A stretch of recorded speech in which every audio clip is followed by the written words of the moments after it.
ರೈಲು ಪ್ರಯಾಣದ ವೇಳೆ ನಿಮ್ಮ ಲಗೇಜ್ ಹೇಗಿರಬೇಕು, ಎಷ್ಟು ಕೆಜಿವರೆಗೆ ಅನುಮತಿ ನೀಡಲಾಗುತ್ತೆ, ನಿಗದಿಗಿಂತ ಹೆಚ್ಚು ಲಗೇಜ್ ತೆಗೆದುಕೊಂಡು ಹೋದ್ರೆ ಏನಾಗುತ್ತೆ? ಪ್ರತಿನಿತ್ಯ ಕೋಟ್ಯಾಂತರ ಜನರು ರೈಲಿನ ಮೂಲಕ ಪ್ರಯಾಣಿಸುತ್ತಾರೆ. ಇನ್ನು ನೀವು ರೈಲಿನಲ್ಲಿ ಪ್ರಯಾಣ ಮಾಡುವಾಗ ಕೆಲವು ವಸ್ತುಗಳನ್ನ ಅಪ್ಪಿತಪ್ಪಿಯೂ ತೆಗೆದುಕೊಂಡು ಹೋಗುವಂತಿಲ್ಲ ಎಂಬುದು ನೆನಪಿರಲಿ. ಬಹುತೇಕರು ರೈಲಿನಲ್ಲಿ ಏನು ಬೇಕಾದರೂ ತೆಗೆದುಕೊಂಡು ಹೋಗ್ಬೋದು ಎಂದು ಭಾವಿಸ್ತಾರೆ. ರೈಲ್ವೆ ನಿಯಮದ ಪ್ರಕಾರ ಯಾವೆಲ್ಲ ವಸ್ತುಗಳನ್ನ ತೆಗೆದುಕೊಂಡು ಹೋಗ್ಬೋದು, ಪ್ರಯಾಣಿಸುವಾಗ ಲಗೇಜ್ ಅಥವಾ ವಸ್ತುಗಳು ಕಳೆದು ಹೋದ್ರೆ ಏನು ಮಾಡಬೇಕು, ಇಲ್ಲಿದೆ ಮಾಹಿತಿ. ಯಾವುದೇ ಕಾರಣಕ್ಕೂ ಇವುಗಳನ್ನ ರೈಲಿನಲ್ಲಿ ಕೊಂಡೊಯ್ಯುವಂತಿಲ್ಲ. ಹೌದು, ರೈಲಿನಲ್ಲಿ ಪ್ರಯಾಣಿಸುವಾಗ ಯಾವುದೇ ಆಕ್ರಮಣಕಾರಿ ಆರ್ಟಿಕಲ್ಸ್, ಸ್ಫೋಟಕ, ಅಪಾಯಕಾರಿ ವಸ್ತುಗಳು, ಸುಡುವ ಆರ್ಟಿಕಲ್ಸ್ ಹಾಗೂ ಖಾಲಿ ಗ್ಯಾಸ್ ಸಿಲಿಂಡರ್, ಸತ್ತ ಕೋಳಿ, ಆಮ್ಲಗಳು ಹಾಗೂ ನಾಶಕಾರಿ ಪದಾರ್ಥಗಳು ಹಾಗೂ ಕಚ್ಚಾ ಮಾಂಸಾಹಾರ, ಆಸಿಡ್, ಗ್ಯಾಸ್ ಸಿಲಿಂಡರ್, ಕ್ರ್ಯಾಕರ್ಸ್ ಹಾಗೂ ಇತರೆ ವಸ್ತುಗಳನ್ನ ರೈಲಿನಲ್ಲಿ ಕೊಂಡೊಯ್ಯುವಂತಿಲ್ಲ. ಇವೆಲ್ಲ ವಸ್ತುಗಳನ್ನ ತೆಗೆದುಕೊಂಡು ಹೋದ್ರೆ ಯಾವೆಲ್ಲ ಪರಿಣಾಮಗಳನ್ನ ಎದುರಿಸಬೇಕಾಗುತ್ತೆ ನೋಡೋಣ. ರೈಲಿನಲ್ಲಿ ಆಸಿಡ್ ಒಯ್ಯುವಂತಿಲ್ಲ. ಭಾರತೀಯ ರೈಲ್ವೆ ನಿಗಮದ ಪ್ರಕಾರ ಆಸಿಡ್ ರೈಲಿನಲ್ಲಿ ಒಯ್ಯುವಂತಿಲ್ಲ. ಇದು ದುರಂತಕ್ಕೂ ಕಾರಣವಾಗಬಹುದು. ಒಂದು ವೇಳೆ ಆಸಿಡ್ ಅನ್ನ ಸಾಗಿಸಲು ಪ್ರಯತ್ನಿಸಿದ್ರೆ ಭಾರಿ ಮೊತ್ತದ ದಂಡವನ್ನ ಪಾವತಿಸಬೇಕಾಗುತ್ತದೆ. ಪಾರ್ಸೆಲ್ ಇಂಡಿಯನ್ ರೈಲ್ ಗವರ್ಮೆಂಟ್ ಇನ್ ವೆಬ್ಸೈಟ್ ನಲ್ಲಿ ಮಾಹಿತಿಯ ಪ್ರಕಾರ ರೈಲಿನಲ್ಲಿ ಪ್ರಯಾಣಿಸುವ ಪ್ರಯಾಣಿಕರ ಸುರಕ್ಷತೆಯ ದೃಷ್ಟಿಯಿಂದ ಈ ನಿಯಮವನ್ನ ಜಾರಿಗೆ ತರಲಾಗಿದೆ ಎಂದು ಉಲ್ಲೇಖಿಸಿದೆ. ಹಾಗಾಗಿ ಆಸಿಡ್ ಅಥವಾ ಆಸಿಡ್ಗೆ ಸಂಬಂಧಿಸಿದ ವಸ್ತುಗಳನ್ನ ತೆಗೆದುಕೊಂಡು ಹೋಗುವಂತಿಲ್ಲ. ಕಚ್ಚಾ ಮಾಂಸಾಹಾರ, ಗ್ಯಾಸ್ ಸಿಲಿಂಡರ್ ನಿಷಿದ್ಧ. ರೈಲಿನಲ್ಲಿ ಮೀನು, ಮಾಂಸ, ಸತ್ತ ಕೋಳಿಯನ್ನ ಒಯ್ಯುವುದನ್ನ ನಿರ್ಬಂಧಿಸಲಾಗಿದೆ. ಇದಕ್ಕೆ ಪ್ರಮುಖ ಕಾರಣ ಮಾಂಸ ಸ್ವಲ್ಪ ಸಮಯದವರೆಗೆ ಬಲವಾದ ವಾಸನೆಯನ್ನ ಹೊರಸೂಸುತ್ತವೆ. ಇದು ರೈಲಿನಲ್ಲಿ ಪ್ರಯಾಣಿಸುವ ಇತರೆ ಪ್ರಯಾಣಿಕರಿಗೆ ಕಿರಿಕಿರಿ ಉಂಟು ಮಾಡುತ್ತದೆ. ಹೀಗಾಗಿ ಕಚ್ಚಾ ಮೀನು, ಕೋಳಿಯನ್ನ ನೀವು ರೈಲಿನಲ್ಲಿ ಕೊಂಡೊಯ್ಯುವಂತಿಲ್ಲ. ಒಂದು ವೇಳೆ ಸಿಕ್ಕಿ ಬಿದ್ದರೆ ದಂಡ ಎದುರಿಸಬೇಕಾಗುತ್ತದೆ. ಹಾಗೆ ಗ್ಯಾಸ್ ಸಿಲಿಂಡರ್ ಅನ್ನು ಸಹ ಒಂದು ರಾಜ್ಯದಿಂದ ಮತ್ತೊಂದು ರಾಜ್ಯಕ್ಕೆ ಸಾಗಿಸಲು ರೈಲನ್ನ ಉತ್ತಮ ಸಾಧನವೆಂದು ಅನೇಕರು ಭಾವಿಸುತ್ತಾರೆ. ಆದ್ರೆ ಯಾವುದೇ ರೀತಿಯ ಗ್ಯಾಸ್ ಸಿಲಿಂಡರ್ ಅನ್ನ ಖಾಲಿ ಅಥವಾ ಭರ್ತಿ ರೈಲಿನಲ್ಲಿ ಸಾಗಿಸುವಂತಿಲ್ಲ. ಇದರ ಜೊತೆ ಯಾವುದೇ ಪಟಾಕಿ ಸಿಡಿಯುವ ವಸ್ತುಗಳನ್ನ ನಿಷೇಧಿಸಲಾಗಿದೆ. ಹಾಗಾದ್ರೆ ರೈಲಿನಲ್ಲಿ ಮದ್ಯ ಸಾಗಿಸಬಹುದೇ? ಮದ್ಯವನ್ನ ಕೂಡ ಭಾರತೀಯ ರೈಲ್ವೆ ನಿರ್ಬಂಧಿಸಿದೆ. ರೈಲ್ವೆ ಕಾಯ್ದೆಯ ಪ್ರಕಾರ ರೈಲು ಸೇರಿದಂತೆ ರೈಲ್ವೆ ಆವರಣದಲ್ಲಿ ಯಾವುದೇ ಮದ್ಯ, ಅಮಲು ಪದಾರ್ಥಗಳನ್ನ ಸೇವಿಸುವಂತಿಲ್ಲ. ಒಂದು ವೇಳೆ ಅಮಲಿನ ಪದಾರ್ಥವನ್ನ ತೆಗೆದುಕೊಂಡಿದ್ದು ಸಾಬೀತಾದ್ರೆ ರೈಲ್ವೆ ಪಾಸ್ ಅನ್ನ ರದ್ದುಗೊಳಿಸಲಾಗುತ್ತದೆ. ಜೊತೆಗೆ ಆತನಿಗೆ 6 ತಿಂಗಳ ಸೆರೆವಾಸ ಅಥವಾ 500 ರು ದಂಡ ವಿಧಿಸಲಾಗುತ್ತದೆ. ಇನ್ನು ರೈಲಿನಲ್ಲಿ ಯಾವೆಲ್ಲ ವಸ್ತುಗಳನ್ನ ತೆಗೆದುಕೊಂಡು ಹೋಗಬಾರದು ಎಂಬುದನ್ನ ತಿಳ್ಕೊಂಡ್ವಿ.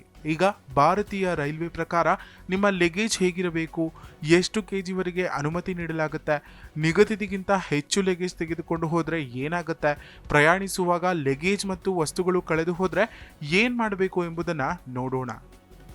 ಹಾಗಾದ್ರೆ ಎಷ್ಟು ಕೆಜಿ ಲಗೇಜ್ ಕೊಂಡೊಯ್ಯಬಹುದು?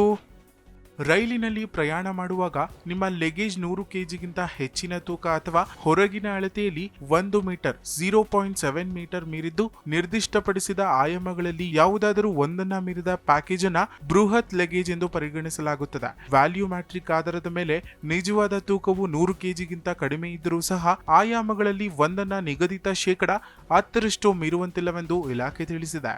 ಇನ್ನು ಯಾವ ವರ್ಗದ ರೈಲಿನಲ್ಲಿ ಎಷ್ಟು ಲಗೇಜ್ ಕೊಂಡೊಯ್ಯಬಹುದು? ರೈಲಿನ ಎಸಿ ಪ್ರಥಮ ದರ್ಜೆಯ ವರ್ಗದಲ್ಲಿ 150 ಕೆಜಿ ಗರಿಷ್ಠ ಪ್ರಮಾಣ ಮಿತಿ ಹಾಗೂ ಎಸಿ 2 ಟೈರ್ ಸ್ಲೀಪರ್ ಪ್ರಥಮ ದರ್ಜೆಯಲ್ಲಿ 100 KG, AC 3 tier sleeper AC chair ಕಾರ್ನಲ್ಲಿ 40 ಕೆಜಿ, ಇನ್ನು ಸ್ಲೀಪರ್ ಕೋಚ್ನಲ್ಲಿ 80 ಮತ್ತು ಎರಡನೇ ವರ್ಗದ ಕೋಚ್ಗಳಲ್ಲಿ 70 ಅನುಮತಿಸಲಾದ ಗರಿಷ್ಠ ಪ್ರಮಾಣ ಮಿತಿಯಾಗಿದೆ. ಪ್ರಯಾಣದ ಸಮಯದಲ್ಲಿ ಪ್ರಯಾಣಿಕರು ನಿರ್ದಿಷ್ಟ ಮೊತ್ತಕ್ಕಿಂತ ಹೆಚ್ಚಿನ ಲಗೇಜ್ಗಳನ್ನ ಕಳೆದುಕೊಂಡ್ರೆ ರೈಲ್ವೆ ಕೆಲವು ಮಾರ್ಜಿನ್ ಅನ್ನು ನಿಗದಿಪಡಿಸಿದೆ. ಆದ್ರೆ ಲಗೇಜ್ ಇದ್ದಕ್ಕಿದ್ದಂತೆ ಹೆಚ್ಚು ಭಾರವಾಗಿದ್ರೆ ಬುಕಿಂಗ್ ಮೊತ್ತದ 6 ಪಟ್ಟು ದಂಡವನ್ನ ನಿಗದಿಪಡಿಸಲಾಗುತ್ತದೆ. ಅಲ್ಲದೆ ನಿಷೇಧಿತ ವಸ್ತುಗಳು ಕಂಡುಬಂದ್ರೆ RPF ಮತ್ತು GRP ಮೂಲಕ ಕ್ರಮ ಕೈಗೊಳ್ಳಬಹುದು. ಜೈಲು ಶಿಕ್ಷೆಗೂ ಅವಕಾಶವಿದೆ. ಹೆಚ್ಚುವರಿ ಲಗೇಜ್ ಹೊಂದಿದರೆ ಹೀಗೆ ಮಾಡಿ. ಪ್ರಯಾಣಿಕರು ದೊಡ್ಡ ಮತ್ತು ಭಾರವಾದ ಸಾಮಾನುಗಳನ್ನ ಹೊಂದಿದ್ರೆ ಅವರು ಅದನ್ನ ಟಿಕೆಟ್ ತೋರಿಸಿ ಪಾರ್ಸೆಲ್ ಕೌಂಟರ್ ನಲ್ಲಿ ಕಾಯ್ದಿರಿಸಬೇಕು. ಆ ಲಗೇಜ್ ಅನ್ನ ಲಗೇಜ್ ವಾಹನದಲ್ಲಿ ಸಾಗಿಸಬಹುದು. ಇದಕ್ಕಾಗಿ ರೈಲ್ವೆ ನಿಗದಿಪಡಿಸಿದ ದರವನ್ನ ಲಗೇಜ್ ಕೌಂಟರ್ ನಲ್ಲಿ ಪಾವತಿಸಬೇಕಾಗುತ್ತದೆ. ಇದು ಪ್ರಯಾಣದ ಸಮಯದಲ್ಲಿ ತೊಂದರೆಗಳನ್ನ ತಪ್ಪಿಸಬಹುದಾಗಿದೆ. ಲಗೇಜ್ ಕಳುವಾದರೆ ಏನು ಮಾಡಬೇಕು? ಚಾಲನೆಯಲ್ಲಿರುವ ರೈಲುಗಳಲ್ಲಿ ಲಗೇಜ್ ಕಳುವಾದ್ರೆ, ದರೋಡೆ ಆದ್ರೆ ಡಾಕೈಟ್ಗಳ ಸಂದರ್ಭದಲ್ಲಿ ನೀವು ಮಾಡಬಹುದು ಎಂಬುದನ್ನ ತಿಳಿದುಕೊಳ್ಳಲೇಬೇಕು. ರೈಲು ಕಂಡಕ್ಟರ್ಗಳು, ಕೋಚ್ ಅಟೆಂಡರ್ಗಳು, ಗಾರ್ಡ್ಗಳು ಅಥವಾ GRP ಎಸ್ಕಾರ್ಟ್ ಅನ್ನ ಸಂಪರ್ಕಿಸಿ FIR ಫಾರ್ಮ್ಗಳನ್ನ ಸರಿಯಾಗಿ ಭರ್ತಿ ಮಾಡಿ ಸಲ್ಲಿಸಿ. ಇದರ ನಂತರ ಅಗತ್ಯ ಕ್ರಮಕ್ಕಾಗಿ ಪೊಲೀಸ್ ಠಾಣೆಗೆ ದೂರು ರವಾನಿಸಲಾಗುತ್ತದೆ. ಪೊಲೀಸರಿಗೆ ದೂರು ನೀಡಲು ನಿಮ್ಮ ಪ್ರಯಾಣವನ್ನ ಅರ್ಧಕ್ಕೆ ಬಿಡುವ ಅಗತ್ಯವಿಲ್ಲ. ಪ್ರಯಾಣ ಮುಂದುವರಿಸಬಹುದು. ಯಾವುದೇ ರೀತಿಯ ಸಹಾಯಕ್ಕಾಗಿ ಪ್ರಮುಖ ರೈಲು ನಿಲ್ದಾಣಗಳಲ್ಲಿ RPF ಸಹಾಯ ಪಡೆಯಲು ಅವಕಾಶ ಇರುತ್ತದೆ. ಲಗೇಜ್ ಕಳ್ಳತನವಾದ್ರೆ ಹೀಗೆ ಮಾಡಿ. ಒಂದು ವೇಳೆ ಲಗೇಜ್ ಕಳೆದು ಹೋದ್ರೆ TTEಗಳು, ಗಾರ್ಡ್ಗಳು ಅಥವಾ GRP ಎಸ್ಕಾರ್ಟ್ಗೆ ದೂರು ಸಲ್ಲಿಸಬೇಕು. ಇದನ್ನ ಸಂಚಾರದ ವೇಳೆಯಲ್ಲೇ ಮುಂದಿನ ಪೊಲೀಸ್ ಠಾಣೆಯಲ್ಲಿ ವರದಿ ಮಾಡಲಾಗುತ್ತೆ. ಇನ್ನು 2025ಕ್ಕೆ ರೈಲ್ವೆ ಇಲಾಖೆ ಹೊಸ ನಿಯಮಗಳನ್ನ ಜಾರಿ ಮಾಡಲಿದ್ದು, ಪ್ರಯಾಣಿಕರಿಗೆ ಹಲವು ಸೌಲಭ್ಯಗಳು ದೊರೆಯಲಿವೆ. ಜಿ ಕನ್ನಡ ನ್ಯೂಸ್ ಈಗ ನಿಮ್ಮ ಮನೆಯಲ್ಲೇ ನೋಡಿ. ಎಲ್ಲ ಕೇಬಲ್ಗಳಲ್ಲಿ ಈಗ ಲಭ್ಯ.